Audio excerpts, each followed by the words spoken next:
Hello everyone, Gaara here and welcome to a brand new deck tech video. Today I'm gonna talk about Razakus Priest. So without further ado, let's get right into it. So here's the deck list I wanna talk about today. Most of the refined Razakus lists look very similar.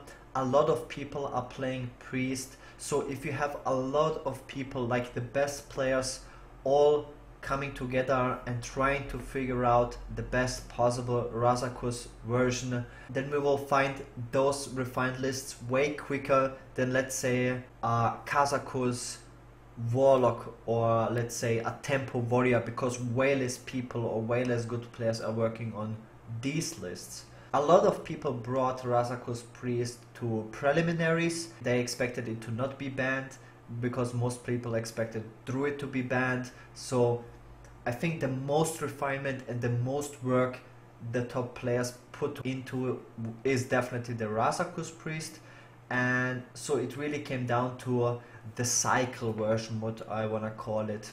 So this is like the core of most lists, like the Cleric, Loot Hoarder, pretty much every neutral card draw card that exists. Even cards like Gnomish Inventor are in the deck, which is crazy when you think about it, that you don't get punished by running really weak card draw cards. The main objective of the deck is pretty much finding the Raza and the Anduin, and you can just utilize all the other cards and just staying alive and cycling pretty much. It is crazy. You can play very wasteful. I've played some of the most frustrating ladder games against Razakus Priest because you can clearly see that your opponent is misplaying, like big misplays. And just to give you an example, today I played against a Razakus Priest. You know, I played a Master Spell, which I got from Lyra. He got a Despicable Dreadlord, randomly created from something, and a Master Spell that silence. You know, I had a Doomsayer, and he put my Doomsayer down to 1 HP and forgot that his Despicable Dreadlord was silenced, and he had a full board, and he sacrificed the full board to my Doomsayer, like a huge game losing misplay, and he ended up still winning the game. It is just crazy, like how much you can misplay with this deck in theory and still pull out a win. This deck is very forgiving. You can really still do a lot with playing it perfectly. There's a lot of decisions you can do. The cheaper or the lower the curve, the more options you have every single turn, and there's a lot of combo pieces in the deck. I mean, it is a combo deck in the end of the day, and yeah, so you can do a lot of skill, but it is also very forgiving if you're not such a good player. Pretty much every anti-aggro card that you can play. There's versions that play Alchemy plus Circle instead of the Pint-Size Potion and the Shadow of Horror, but from my experience I really like the Kabal Courier. This is a card that not that many people are playing, but damn, it is super powerful. Like sometimes I get an additional Antonidas, or I get Anduin, or just extremely powerful cards, additional board clears, whatever. It is a very powerful card and I really like it. I think I'd rather have that in my deck and the Dark Reaper as a more consistent anti-aggro card, because this deck is certainly lacking taunts, and I really am impressed by the performance of Dark Reaper in general. And yeah, this is like the version I have, like pretty standard as what you might have seen from other players. I have like a really good win rate, shocker. Probably the strongest deck in the game right now, and no big surprise that it is also an extremely powerful ladder deck. Very few decks counter this deck, and yeah, so this is the list. I hope you guys enjoy. Hopefully you will have as much success with this deck as I do. I'm gonna show you some gameplay and I'll be back right after. Alright, Shaman. Oh man, the Strength Potion is very juicy, but I think there's not so many early game cards I can get. I don't think I have to keep the Dragonfire Potion. It's definitely a good card. Like, the deck is full of good cards against Shaman. It's probably even the best matchup.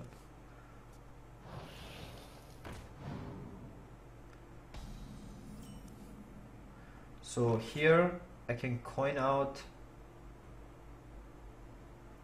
I like the line of Doomsayer into Loot Hoarder more, because first of all he could just go Devolve here, which he probably won't.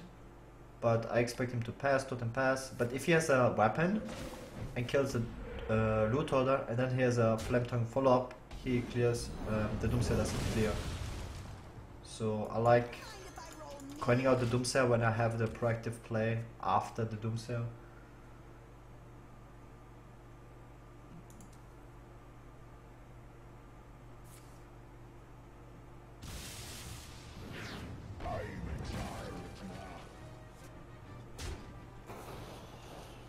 Okay.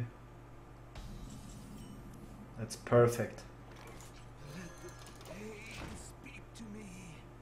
The deck is just so insane, like the curve is so low of most cards that you almost always have like the perfect draw. So this is, oh my god, poor guy. Has to trade everything into it. Like he basically wasted a card just to deny a draw, but he didn't like deny me any draw. This deck is just so crazy because you play all the card draw cards. Like even though you deny me draw, I still have like, I don't need the card draw card because I will just have other card draw cards.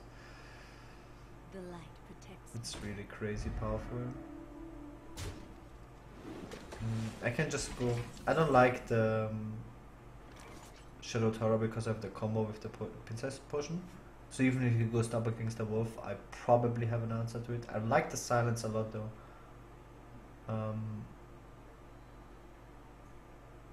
I have also Holy Nova. I think the silence is just good enough.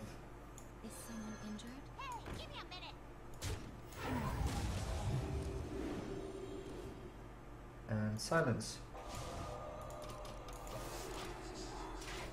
I wanna keep this, like, yes, he played a Holy Nova. The Wolf already. I can like combine this with the Holy Nova, so it's really powerful. Like to take out spots like these.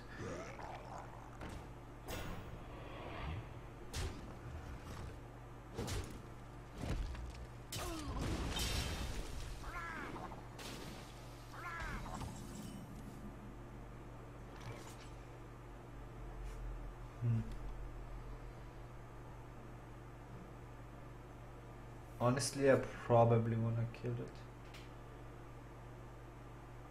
Yeah, I think it's fine.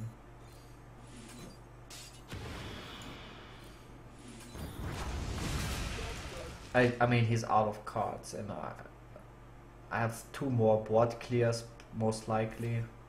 I have like a Kabal Courier, which usually gives you like a very powerful card as well.